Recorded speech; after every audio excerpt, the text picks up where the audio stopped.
मेरे गुरु महेश्वर शिव को मेरा प्रणाम है। इस कालखंड के प्रथम शिव के शिष्य और हम सबों के परम आदरणीय वरेण्य गुरु भ्राता साहब श्री के चरणों में मेरा प्रणाम है। शक्ति स्वरूपा मां नीलम आनंद जी के चरणों में मेरा प्रणाम है। और छपरा जिले के इस मैदान में उपस्थित आप सभी गुरु भाई गुरु बहन के चरणों में मेरा प्रणाम है।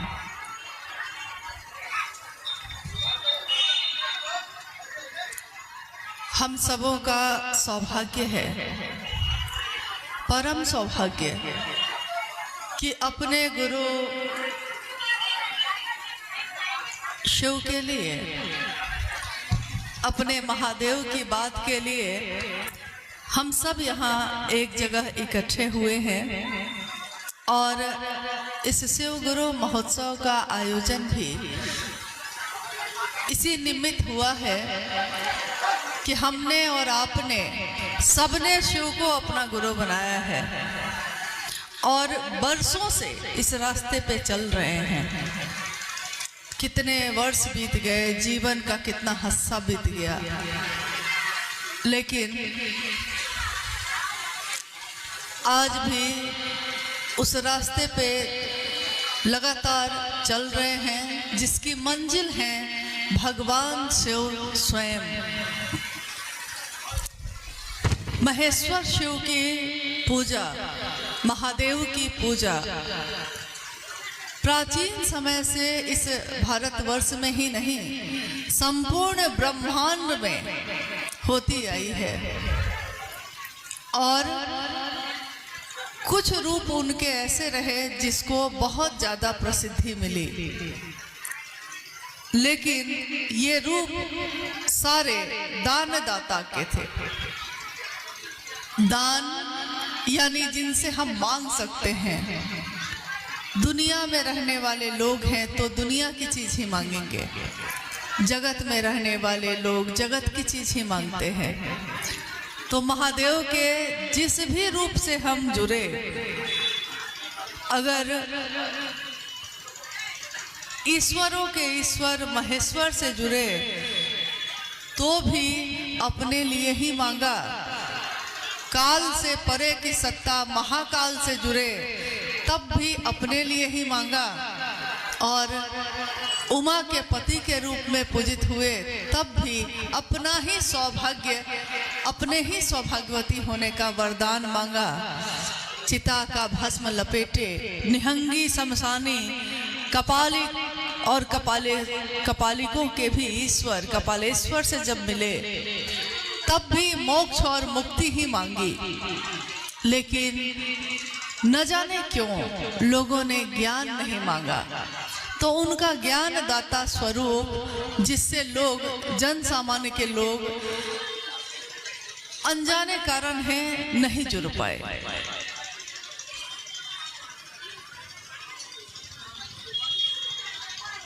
इस कालखंड में, यानी जिसको हम लोग कहते हैं कलयुग, इस कालखंड में एक बालक का जन्म हुआ और उनका नाम आज सारी दुनिया के लोग जानते हैं। उस बच्चे का नाम रखा गया हरिंद्रानंद। उस समय छपरा सिवान सब एक ही था। आज भी छपरा जिले को सारण के नाम से भी जाना जाता है। सारण, सारंग सबसे बना।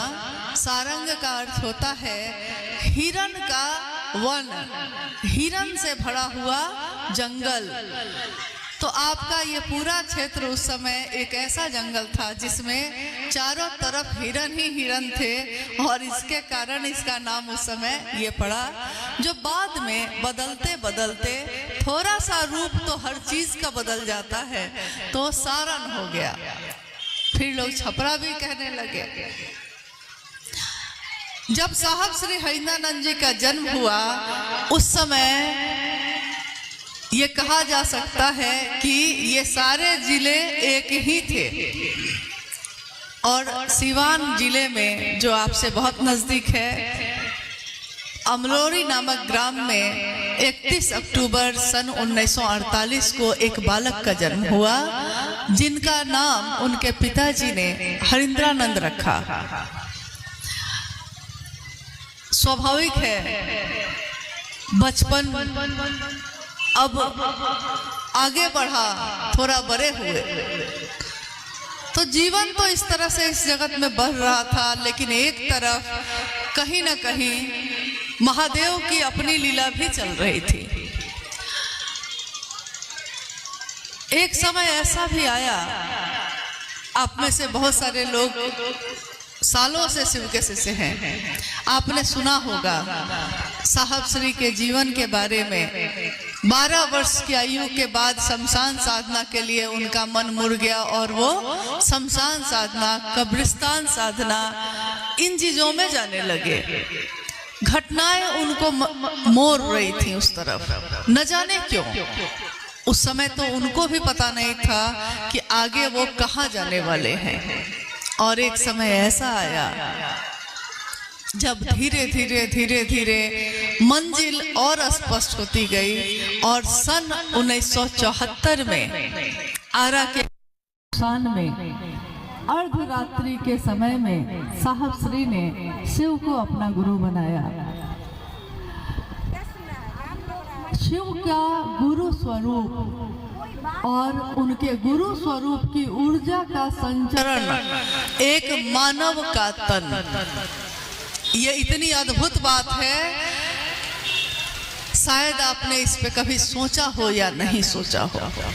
इसलिए थोड़ा ये जो सत्ता, ये जो एक साधारण व्यक्ति जो जगत में दिख रहे हैं और दिखते रहे आपके हमारे बीच, जो चलते रहे, बोलते रहे, सुनाते रहे, शिव की महिमा का गान करते रहे, इनके बारे में समझना है तो एक झलक हमको, जितना भर हम जानते हैं महादेव के बारे में, उस महादेव के बारे में कल्पना करिए कि हम जिनका नाम ले रहे हैं, शिव महादेव, उस महादेव की ऊर्जा क्या है, क्या है उसकी ताकत।